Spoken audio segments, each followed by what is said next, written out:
एक समय की बात है।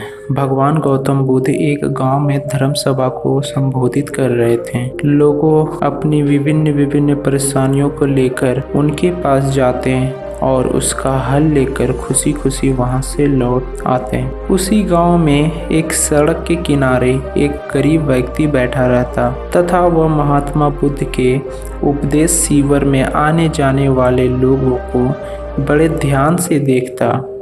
उसे बड़ा आश्चर्य होता कि लोग अंदर तो बड़े दुखी चेहरे लेकर जाते हैं, लेकिन जब वह वापस आते हैं तो वह बड़े खुश और प्रसन्न हो दिखाई देते हैं। उस गरीब को लगा कि क्यों ना वो भी अपनी समस्याओं को भगवान के पास समक्ष रखें। मन में यह विचार लेकर वह महात्मा बुद्ध के पास पहुंचा।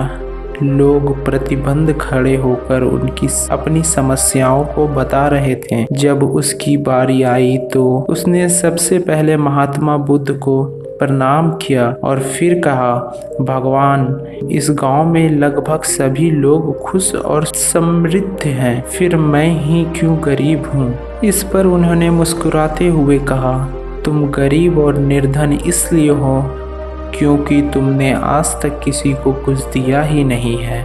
इस पर वह गरीब व्यक्ति बड़ा आश्चर्यचकित हुआ और बोला, भगवान, मेरे पास भला दूसरों को देने के लिए क्या होगा। मेरा तो स्वयं का गुजारा बहुत मुश्किल से हो पाता है। लोगों से भीख मांगकर अपना पेट पालता हूँ। भगवान कुछ देर शांत रहे, फिर बोले, तुम बड़े अज्ञानी हो और औरों के साथ बांटने के लिए ईश्वर ने तुम्हें बहुत कुछ दिया है। मुस्कुराहट दी है जिससे तुम लोगों में आशा का संचार कर सकते हो। मुख दिया है ताकि लोगों से दो मीठे शब्द बोल सकते हो, उनकी प्रशंसा कर सकते हो। दो हाथ दिए हैं, लोगों की मदद कर सकते हो। ईश्वर ने जिसको यह तीन चीजें दी हैं वह कभी गरीब और निर्धन हो ही नहीं सकता। निर्धनता का विचार आदमी के मन में होता है, यह तो एक भ्रम है, इसे निकाल दो। कभी भी मन में निर्धनता का भाव उत्पन्न ना होने दो,